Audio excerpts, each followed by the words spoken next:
Millet Marvels, changing the way world eats by Tenali Double Horse.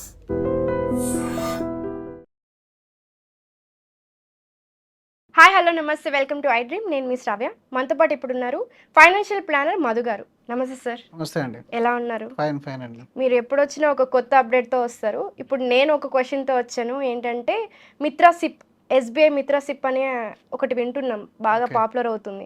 అసలు Mitra సిప్కి normal సిప్కి ఏంటి difference? So ఈ మధ్యలో concept అనేది చాలా రోజుల నుంచి ఉంది. అది ఎస్బీఐ మిత్ర అండ్ ఐసిఐసిఐలో ఫ్రీడమ్ ఎస్ఐపి అని కూడా అంటున్నారు దీన్ని. అయితే దీని ఒక కాన్సెప్ట్ అనమాట. మ్యూచువల్ ఫండ్లో ఎస్ఐపిని కొన్ని రోజులు చేసి దాని నుంచి మళ్ళీ అది ఆటోమేటిక్గా ఎస్డబ్ల్యూపీగా మారి మనకు కొంత అమౌంట్ అనేది రిటర్న్ ఇస్తారు. అయితే ఇందులో మీరు 8 years, 10 years, 12 years, 15 years అని 10 years ఉంటాయి. మీరు కనుక 8 years ఎస్ఐపి చేసినట్టయితే ఎగ్జాక్ట్లీ మీరు ఎంతైతే ఎస్ఐపి చేశారో 10,000 ఎస్ఐపి చేశారు కదా. ఇప్పుడు నేను ఎస్ఐపి అని అంటే కార్పస్ క్రియేట్ చేస్తాము, అది ఎప్పుడో పిల్లలు ఎంజాయ్ చేస్తారు అనే ఊహలు కొంతమందికి ఉంటాయి కదా. సో అలా కాకుండా మరి నేను ఎస్ఐపి చేసి నేనే వాడుకోవాలి సార్ దాన్ని అనే విధంగా కొంతమంది మాటలు వింటూ ఉంటాం.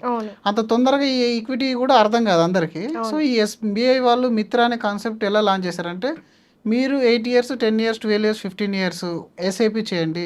దాని తర్వాత మీకు ఒక ఆప్షన్ ఇస్తాడు, దాన్ని మళ్ళీ ఎస్డబ్ల్యూలోకి మార్చేస్తారు ఆటోమేటిక్గా. ఓకే.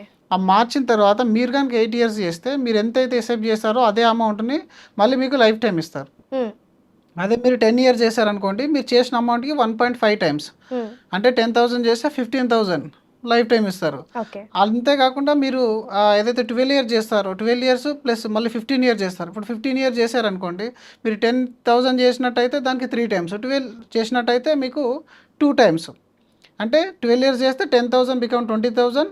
అలాగే మీకు 15 years చేసేస్తే 3 times, అంటే 3x, 10,000కి 30,000 రూపీస్ అనేది మీకు విత్డ్రాల్ అనేది వస్తుంది. సో ఇది సింపుల్ కాన్సెప్ట్. మీరు జనరల్ ఎస్ఐపి తీసుకున్నా కూడా మీరు ఒక 15,000 చేశారనుకోండి 15 years, జనరల్గా అందరూ చెప్పే మాటనే కదా 1 crore rupees అవుతుందని. ₹1,00,00,000 అయితే మనం ఎస్డబ్ల్యూపీ ఎంత పెట్టుకుంటాం? 6% పెట్టుకుంటాం, అంటే ఎంత? 50,000. అదే కాన్సెప్ట్లో మీరు ఇక్కడ 10,000 రూపీస్ ఎస్ఐపి చేస్తున్నారు, 15 years చేశారు. 15 yearsలో ఒక 15% రిటర్న్ వచ్చింది అనుకోండి. ఆ వచ్చిన కార్పస్ నుంచి మీకు ఎంతైతే ఎస్ఐపి చేశారో అంత 30,000 ఇస్తున్నాడు ఇక్కడ. సో ఆ కార్పస్ నుంచి 30,000 అంటే జనరల్గా కదా 6%, ఆ తర్వాత 6.7% ఆ మధ్యలో వస్తుంది అనమాట. అది ఒక కాన్సెప్ట్ లాగా ఇస్తారు. ముందు ఎస్ఐపికి ఒక ఫండ్ని మనం సెలెక్ట్ చేసుకోవాలి, వాళ్ళ యొక్క ఈక్విటీ ఫండ్స్ ఇస్తారు. ఆ తర్వాత మీరు చూజ్ చేసుకునేది సపోజ్ 8 years అనుకోండి, 8 yearsలో మీకు ఒక ఫండ్ని మళ్ళీ సెలెక్ట్ చేసుకోవాలి మీరు ఎస్డబ్ల్యూపీ కోసం. ఆ ఎస్డబ్ల్యూపీకి బ్యాలెన్స్ అడ్వాంటేజ్ ఫండ్ కానీ, హైబ్రిడ్ కానీ, ఫండ్ ఆఫ్ ఫండ్, అట్లాంటి ఫండ్స్ అనేది మీకు చూజ్ చేస్తారు. సేమ్ ఫండ్స్ ఉండకూడదా? అంటే దీంట్లో ఎస్ఐపిలో పెట్టుకున్న ఫండ్సే మనకి ఎస్డబ్ల్యూపీలో కూడా ఉండకూడదు? జనరల్గా ఏంటంటే మనకు మార్కెట్ అనేది ఎప్పుడు ఒకలా ఉండదు. మార్కెట్ అనేది ఒక్కొక్కసారి ఒక 2 years కంప్లీట్గా మండీ మార్కెట్ అంటారు. ఏంటంటే చాలా బియరిష్ మార్కెట్ వస్తుంది. సో ఆ బియరిష్ మార్కెట్లో ఏమవుతుందంటే మీ యూనిట్స్ అన్ని విత్డ్రాల్ అయిపోతాయి. మీరు విత్డ్రా చేసినప్పుడు మీరు ఈక్విటీలో పెడుతున్నాం కదా, కంప్లీట్గా ఈక్విటీ షేర్లో పెడతాం కాబట్టి ఎస్ఐపి చేసేటప్పుడు అది పెరిగినప్పుడు బాగానే ఉంటుంది. పెరిగే టైంలో మనం 6-7 years టైం ఇస్తున్నాం కాబట్టి పెరుగుతుంది, తగ్గుతుంది, మళ్ళీ ఎండ్ ఆఫ్ ద డే అది గ్రో అవుతుంది. కానీ ఎప్పుడైతే విత్డ్రాల్ స్టార్ట్ అవుతుందో, మీ విత్డ్రాల్ అనేది ఇప్పుడు ఈక్విటీలో మనకి ఎన్ఏవి అని ఉంటుంది, మ్యూచువల్ ఫండ్లో ఎన్ఏవి అనేది మీరు విత్డ్రా చేస్తున్నప్పుడు యూనిట్స్ అనేటివి, ఆ ఎన్ఏవికి లింక్ అయిన యూనిట్స్ అనేటివి మీకు విత్డ్రా అయిపోతాయి. అంటే ఎన్ఏవి తగ్గుతుంది మార్కెట్ తగ్గినప్పుడు, దానివల్ల ఎక్కువ యూనిట్స్ మీరు విత్డ్రా చేయాల్సిన అవసరం అనేది వస్తుంది. ఒక 2 years కనుక మార్కెట్ అసలు పెరగలేదు అనుకోండి, అలాగే ఉంది అనుకోండి స్టాగ్నెంట్గా, లేదంటే తక్కువ పెరుగుతూ తగ్గుతుంది అనుకోండి, మీరు పెట్టిన యూనిట్స్ అన్నీ కూడా చాలా విత్డ్రాల్ అయిపోతాయి. అది కనుక మీరు అరికట్టినట్టయితే, అంటే దాన్ని కొంచెం డెట్ పోర్షన్ జమ చేయాలి దానికి అక్కడ. ఆ డెట్ పోర్షన్ అని అంటే ఇప్పుడు మీరు ఒక 50% ఈక్విటీ పెట్టుకొని 50% డెట్ పోర్షన్ పెట్టుకోండి. ఈ డెట్ పోర్షన్లో ఒక 7% రిటర్న్ వస్తుంది గ్యారంటీగా, ఆల్మోస్ట్ గ్యారంటీ వస్తుంది. అది మీకు ఈక్విటీలో రిటర్న్ రాని సందర్భంలో ఏమవుతుంది, ఈ డెట్ పోర్షన్ అనేది మీకు విత్డ్రాల్ ఇస్తుంది. దానివల్ల మీ యూనిట్స్ సేఫ్ అవుతాయి. ప్లస్ బ్యాలెన్స్ అడ్వాంటేజ్ లాంటి ఫండ్స్లో ఏంటంటే ఫండ్ మేనేజర్ దగ్గర వాళ్ళకు ఒక అవకాశం ఉంటుంది. ఏంటి, మీరు ఈక్విటీని డెట్ని వాళ్ళు అడ్జస్ట్ చేయొచ్చు. 65-35 ఉంటుంది జనరల్గా, దాన్ని ఇంకా పెంచుతూ తగ్గిస్తూ వాళ్ళు మాడిఫికేషన్ చేసే ఛాన్స్ అనేది ఉంటుంది అనమాట. అంటే ఈక్విటీలో ఆపర్చునిటీ ఉంటే ఫండ్స్ని ఈక్విటీ సైడ్ పెంచడం, అలాగే ఈక్విటీలో మార్కెట్ కొంచెం డౌన్గా నడుస్తుంది అన్నప్పుడు దాన్ని డెట్లోకి మార్చడం, ఇట్లాంటివి చేయడం వల్ల ఒకటి యూనిట్స్ మనం సేవ్ చేస్తాం. అందులో చాలా మందికి ఇది డౌట్ కూడా ఉంటుంది, మరి నేను ఈక్విటీ నుంచి డెట్ మార్చినప్పుడు నా రిటర్న్ కూడా ఎఫెక్ట్ అవుతుంది కదా అని చెప్పేసి. జనరల్గా మీరు కనుక ఈక్విటీ నుంచి అంటే డెట్ పోర్షన్ ఒక 20% మీరు యాడ్ చేసుకున్నట్టయితే మీకు జరిగే నష్టంలో మార్కెట్ ఎప్పుడైతే డౌన్ అవుతుందో దాదాపు మీకు 2-4% అనేది ప్రొటెక్షన్ అనేది వస్తుంది. 2-4% వస్తుంది.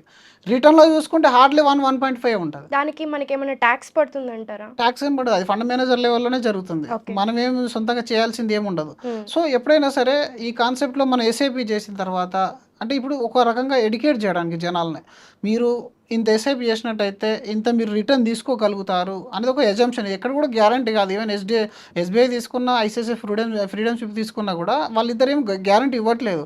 బట్ ఆ కాన్సెప్ట్లో ఇస్తున్నారు. ఆ కాన్సెప్ట్లో ఇవ్వడం వల్ల ఏంటి, నేను ఈరోజు 10,000 పెడితే నాకు ఈ 10,000 9th ఇయర్ నుంచి లైఫ్ టైం వస్తుంది. ఆ తర్వాత నేను ఒక 10 ఇయర్స్ పెడితే నాకు 15,000 వస్తుంది. నేను ఒక 15 ఇయర్స్ పెడితే నాకు 30,000 రూపీస్ వస్తుంది. సో దానివల్ల ఏమవుతుంది అంటే ఆలోచన సేవింగ్స్ కాన్సెప్ట్ అనేది కొంచెం ఈజీగా మన మైండ్లోకి ఎక్కుందనమాట. సో ఇది ఒక కాన్సెప్ట్ లాగా వర్క్ అవుతుంది. జనరల్గా మీరు ఫిక్స్డ్ ప్లాన్ లాంటిది.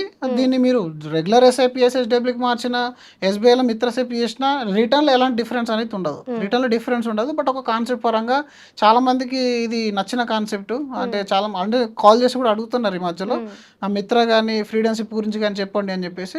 జనరల్గా కొంతమందికి అది కూడా నచ్చుద్ది. Even 8 years 7 years time period పెట్టుకున్నప్పుడు అంటే ఎప్పుడైనా సరే ఈక్విటీలో మనం ప్రజలను అందులో ఉంచడం అనేది చాలా చాలా ఇంపార్టెంట్ అనమాట. ఈక్విటీలో రిటర్న్ వస్తుంది అని తెలిసి అందరికీ తెలుసు, బట్ ఎవరు కూడా దాన్ని అందులో స్టే చేయరు. 5 ఇయర్స్ కాగానే ఎంతో కొంత అమౌంట్ అయింది ఏదో ఒక అవసరానికి తీసేస్తారనమాట. జనరల్గా 7 ఇయర్స్ అనేది మార్కెట్ సైకిల్ మారుతూ ఉంటుంది. 6 to 7 ఇయర్స్ ఒకసారి మార్కెట్ అనేది మనకు ఒక సైకిల్ చేంజ్ అవుతూ ఉంటుంది. ఆ సైకిల్ చేంజ్ చేయడానికి వీళ్ళు ఆ 8 ఇయర్స్ కాన్సెప్ట్ తీసుకొచ్చారనమాట. 8 ఇయర్స్లో ఎంతో కొంత మనకు రిటర్న్ అనేది జనరేట్ అయి ఉంటుంది. ప్లస్ మన దగ్గర ఇప్పుడు ఆల్రెడీ ఒక ప్రీడిఫైన్డ్ తెలిసింది. అంటే మనం కానీ ఇంకొక 2 ఇయర్స్ వెయిట్ చేస్తే నాకు ఈ 15,000 ఆల్మోస్ట్ లైఫ్ టైం తీసుకునే అవకాశం ఉంది అంటే మనం విత్డ్రా చేయం కదా. లేదంటే విత్డ్రా దేనికో దానికి వాడతాం. అంటే ఇక్కడ నాకు డౌట్ వచ్చింది. మీరు మామూలుగా మనం సిప్లో ఇన్వెస్ట్ చేసినప్పుడు మనకి నచ్చినప్పుడు పాజ్ చేసుకోవడమో లేకపోతే బయటకు వచ్చేయడమో ఎగ్జిట్ చేయడమో ఉంటుంది. మిత్ర సిప్లో కూడా అలాగే ఉంటుందా? మీరు అన్నట్లుగా 8 ఇయర్స్ వరకు వెయిట్ చేయాల్సి వస్తుంది? లేదు, ఇందులో కూడా సేమ్ కాన్సెప్ట్ నడుస్తుంది. 8 ఇయర్స్ చేస్తే మీకు ఈ కాన్సెప్ట్ వర్కౌట్ అవుతుందని చెప్తున్నారు, కానీ డెఫినెట్గా మీరు 8 ఇయర్స్ చేయాలని అయితే ఏం చెప్పట్లేదు. మీరు కావాలనుకుంటే ఎప్పుడైనా మనం ఆపుకోవచ్చు. ఎందుకంటే డబ్బులు లేనప్పుడు ఇంకేం చేస్తాం, ఆపాల్సిందే, తప్పదు. ఆపచ్చు, మళ్ళీ కావాలనుకుంటే దాన్ని పెంచవచ్చు, విత్డ్రా కావాలంటే విత్డ్రా చేసుకోవచ్చు. ఈ 3 ఆప్షన్స్ అయితే రెగ్యులర్గా మ్యూచువల్ ఫండ్కి దీనికి అయితే తేడా అనేది ఏమి ఉండదండి. కాకపోతే ఈ చిన్న చిన్న ఎస్ఐపి చేసే వాళ్ళకైతే చాలా ఎఫెక్టివ్ అని చెప్పాలి. ఎందుకంటే ఇప్పుడు 10,000 అంతకన్నా తక్కువ ఎస్ఐపి చేసుకునే వాళ్ళకి నేను ఈ 5,000 సేవ్ చేసి ఏం చేయాలి అనే కాన్సెప్ట్ ఉంటుంది కదా. ఈ 5,000 కూడా అనేది ఏదో ఒక సినిమాకు అటు ఇటు వెళ్ళిపోతుంది అని చెప్పేసి అనుకుంటారు. బట్ ఆ 5,000తో కూడా నువ్వు లైఫ్ టైం చిన్న సైజ్ ప్యాసివ్ ఇన్కమ్ని క్రియేట్ చేసుకోవచ్చు అనే ఆలోచన అనేది మనం కలిగించగలుగుతాము. అది చాలా చాలా ఉపయోగం అంటే చాలా మందికి. సో దానివల్ల దీని ద్వారా ఎడ్యుకేట్ చేస్తున్నారు. అంటే ఏదో ఒక విధంగా ఎడ్యుకేట్ చేయాలి కదా. ఇప్పుడు మనం డైరెక్ట్గా వెళ్ళి మీకు 15% రిటర్న్ వస్తుంటే ఎంతమందికి అర్థమవుతుంది? హైదరాబాద్ ఇది సంగతి ఇలా ఉంటే రూరల్ ప్లేస్లో ఎంతమందికి అర్థమవుతుంది? అదే ఇప్పుడు మిత్ర ఎస్ఐపి అని మీరు ఇన్స్టాగ్రామ్లో రీల్ పోస్ట్ చేశారనుకోండి, కనీసం 50,000 మంది చూస్తారు దాన్ని. అందులో 5,000 మంది అయినా ఒక యాక్షన్ తీసుకుంటారు. సో డెఫినెట్గా ఏఎంసీలు అనేటివి ఏంటంటే కొత్త కొత్త కాన్సెప్ట్లను తీసుకొని వచ్చి మిమ్మల్ని మోటివేట్ చేస్తాయి ఈక్విటీలో ఉండడానికి. సో ఇది అలాంటి ఒక కాన్సెప్ట్ అనమాట. బట్ వెరీ మంచి కాన్సెప్ట్ ఇది. మనకి మ్యూచువల్ ఫండ్స్లో కూడా ఎస్ఐపి ఉంది. దీనికి దానికి ఏంటి డిఫరెన్స్ అంటారు? నార్మల్ ఎస్ఐపి ఉంది, టాప్అప్ ఎస్ఐపి ఉంది, అండ్ మీరు ఇప్పుడు చెప్పినట్లుగా మిత్ర ఎస్ఐపి. ఈ 4గిట్లో ఏది బెస్ట్ అంటే ఏది చెప్తారు? జనరల్గా మీకు ఇదంతా అర్థం కావడానికి అండి, ఎంట్రీ లెవెల్ ఆఫ్ ఇన్వెస్టర్స్కి మిత్ర కానీ ఫ్రీడమ్ కానీ ఇవన్నీ మీకు నేమ్స్ పెట్టి ఎడ్యుకేట్ చేయడం తప్ప రెగ్యులర్ ఎస్ఐపి అనేది ఆల్వేస్ బ్యూటిఫుల్. అదే మిత్రాలో చేస్తా అన్న కూడా ప్రాబ్లం ఏం లేదు. ఎందుకంటే ఎక్కడ ఎండ్ ఆఫ్ ద డే ఎక్కడికి వెళ్తుంది మనీ అంతా కూడా. అక్కడ ఎక్కడైనా ఈక్విటీ వెళ్తుంది, ఇక్కడైనా ఈక్విటీ వెళ్తుంది. అక్కడైనా ఎస్బీఐ ఫండ్ మేనేజర్స్ ఏమి, ఇక్కడైనా ఎస్బీఐ ఫండ్ మేనేజర్స్ ఏమే ఉంటాడు.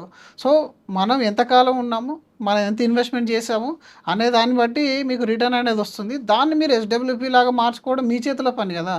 రేపు వాళ్ళు చేసినట్టు 1.5 టైమ్స్ ఆఫ్ మీరు ఎస్ఐపి నేను రిటర్న్ ఇస్తా అంటున్నాడు, మీకు 1.5 టైం నచ్చలేదు, దాన్ని 2 టైం తీసుకుంటే ఆ వద్దైన వాళ్ళు ఎవరు? సేమ్ ఇప్పుడు ఇది ఒక గోల్డ్ లాగానే అనుకోండి. ఇప్పుడు మీరు ఒక తులం బంగారం కొని పెట్టుకున్నారు, అదొక 200 గ్రాములు అయింది. 200 గ్రాములు అయిన తర్వాత మీకు అవసరానికి నెలకు గ్రామ్ అమ్ముకుంటారా, హాఫ్ గ్రామ్ అమ్ముకుంటారా, అది మీ ఇష్టం కదా. సో ఈక్విటీ అనేది కూడా సేమ్. మీకు గోల్డ్ కాన్సెప్ట్ అర్థమైతే ఈక్విటీ ఈజీగా అర్థమైపోతాయి. చాలా మందికి ఏంటంటే దాన్ని కంపేర్ చేస్తారు, కానీ గోల్డ్ అండ్ ఈక్విటీ రెండు సేమ్. ఎందుకంటే రెండు పెరుగుతాయి, తగ్గుతాయి. సో మనం ఏ విధంగా వాడుకుంటాం అనేది ఇంపార్టెంట్. మీరు దాచుకుంటే గోల్డ్ వాల్యూ పెరుగుతుంది, వాడుకోవాలనుకుంటే వాడుకోవచ్చు, అమ్ముకోవచ్చు, లోన్ తీసుకోవాలంటే లోన్ తీసుకోవచ్చు. సో దాన్ని మీరు ఆర్నమెంట్ లాగా వాడతారా, బ్యాంకులో లోన్ పెట్టి దాంతో ఇంకేమైనా చేస్తారా, అవన్నీ మీ ఇష్టం కదా. సేమ్ ఇక్కడ ఈక్విటీలో కూడా ఇలాంటి కాన్సెప్ట్లు అనేటివి వస్తూనే ఉంటాయి జనరల్గా. సో ఎస్ఐపికి మిత్ర ఎస్ఐపికి ఎలాంటి తేడా అనేది ఏమి ఉండదు. ఓకే, బట్ ఇది ఒక ఎడ్యుకేటివ్ మెథడ్ అనమాట. అంటే తొందరగా ఎడ్యుకేట్ చేయడానికి ఈజీగా ఉంటుంది కదా. అందరినీ ఒక రకంగా అట్రాక్ట్ చేసి ఎస్ఐపికి రమ్మని చెప్పడానికి మోటివేట్ చేయడం. ఇప్పుడు 15 ఏళ్ళు అనుకోండి, 15 ఏళ్ళు అని అంటే జనరల్గా ఇప్పుడు ఒక యంగ్స్టర్ ఉన్నాడు, ఒక 24-25 ఇయర్స్ ఉన్న వాళ్ళు ఉంటారు అనుకోండి, వాళ్ళకి ఎస్ఐపి చేయమన్నట్టు నేను ఇప్పుడు ఎస్ఐపి చేసి ఏం చేయాలి, రిటైర్మెంట్ అవుతున్నానని అడుగుతాడు సింపుల్గా. మరి అదే పర్సన్కి మీరు కనుక ఒక 10-15 వేలు ఎస్ఐపి చేసుకుంటే 15 ఏళ్ళ తర్వాత 25 నుంచి 15 ఇయర్స్ చేస్తే ఎంత అవుతుంది, 40 ఇయర్స్కి నీకు ఎంతైతే నువ్వు ఎస్ఐపి చేస్తావో దానికి 3 రేట్లు వస్తుంది లైఫ్ టైం అని అంటే డెఫినెట్గా ఒక ఆలోచన స్టార్ట్ అవుద్దా లేదా. So that is the concept అనమాట. సో అట్లా యంగ్స్టర్స్ని తొందరగా ఈక్విటీలోకి మోటివేట్ చేయడానికి, వాళ్ళకంటే ఒక సేవింగ్స్ని పెంచుకోవడానికి ఇలాంటి కాన్సెప్ట్ అనేది వచ్చింది. Yeah sir, thank you so much. Thank you అండి. And for more videos, Please subscribe to iDream. Please subscribe to iDream. Please subscribe iDream. And please subscribe to iDream. For more videos, subscribe to iDream. please like, share and subscribe to the channel. Congratulations, iDream. Subscribe to iDream. Subscribe to iDream. So subscribe to iDream Media. iDream team అందరికి huge congratulations. Please subscribe iDream Media. Please subscribe to iDream. Subscribe iDream. Please subscribe to iDream. iDream అంటే నా కళల ఛానల్ను subscribe చేసుకున్న నోరు తిరుగుతలేదు, మీరైతే గంట గుర్తు కొట్టండి. For more such videos, please subscribe to iDream. Subscribe to iDream. Please subscribe to iDream. Please subscribe iDream Media. Please do subscribe to iDream. Please subscribe to iDream Media. For best entertainment and information, please subscribe iDream. And don't forget to subscribe to iDream.